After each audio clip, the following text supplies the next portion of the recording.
Hello everyone, this is Jonathan Little. I'm here today with the 109th episode of Weekly Poker Hand. I want to thank you all for being here with me today.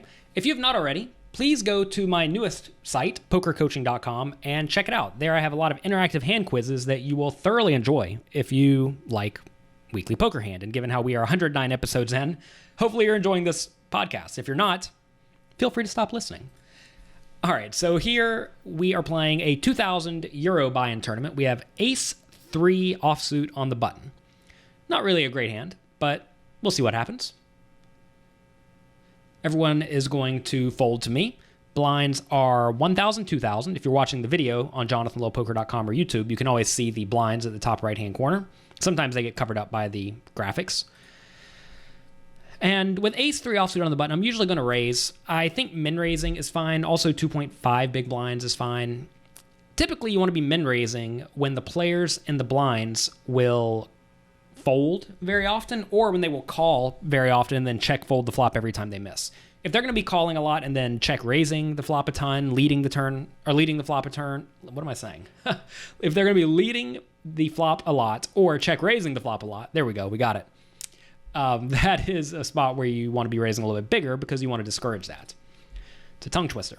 Anyway, I make it 4,000 from the button out of my 80,000 stack. Only a 50-year-old player in the small blind calls. Flop comes Ace-4-3. They give me the nuts right here on the flop. That's always nice of them. My opponent checks. And here I have to ask myself, if I bet, what am I trying to get called by? I'm trying to get called by an ace or a pair or a draw.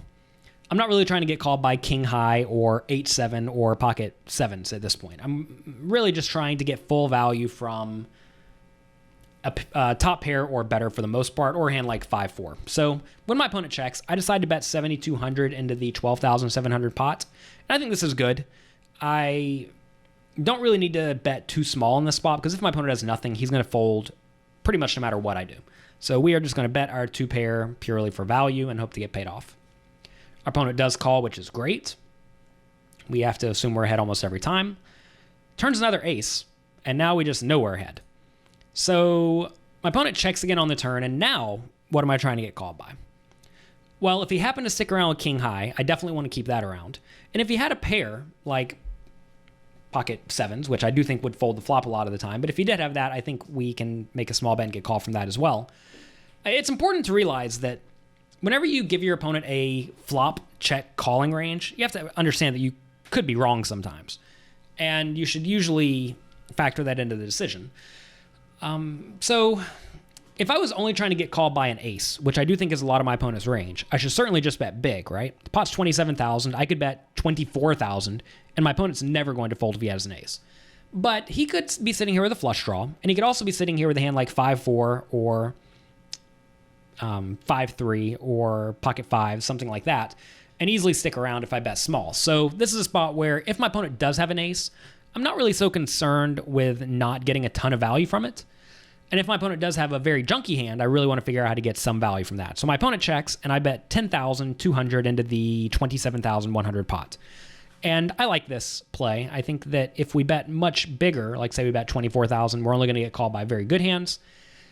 We could bet something like 14,000, but I think then that may start inducing our opponent to fold those marginal made hands I just listed. So I'm trying to get value from the ace and also the junk. Make sure you are always trying to get value from the junk. When you're value betting, you want to get called by junk. So play in that manner. And to my surprise, my opponent check raises all in, which is obviously great for me. We lose to exactly ace-4, and that's it. We are loving it. This is about as good of a situation as we could possibly hope for. So obviously we're going to call, but let's try to give our opponent a check shoving range in this spot. Imagine he has 6-5 of spades. Should he check shove here? I think the answer is definitely not, because I'm primarily going to be calling with aces and better. So he's getting it in behind. So check raising draws doesn't really make a lot of sense. What if he has ace king? Does check raising make much sense? I don't really think so, because I'm going to be paying off those with a river bet if I have any ace anyway, unless I have maybe exactly ace-2 or ace-5 or ace-6. So I don't think check raising those hands makes much sense either. A lot of tongue twisters today. What if he has ace-5 for ace with a pretty bad kicker? Does check shoving make much sense? I think absolutely not. He will make me fold my draws, but he's also going to get it all in dead every time. So whenever I have a better ace than him. So I do not think check raising that makes much sense either. So really, this check raise does not make much sense for any part of my opponent's range. Because notice if he has a full house, he doesn't want me to fold, and this may let me fold. If he has a good ace, he's going to scare off a lot of the draws that are drawing thin and gives me the chance to hero fold if I have ace 2.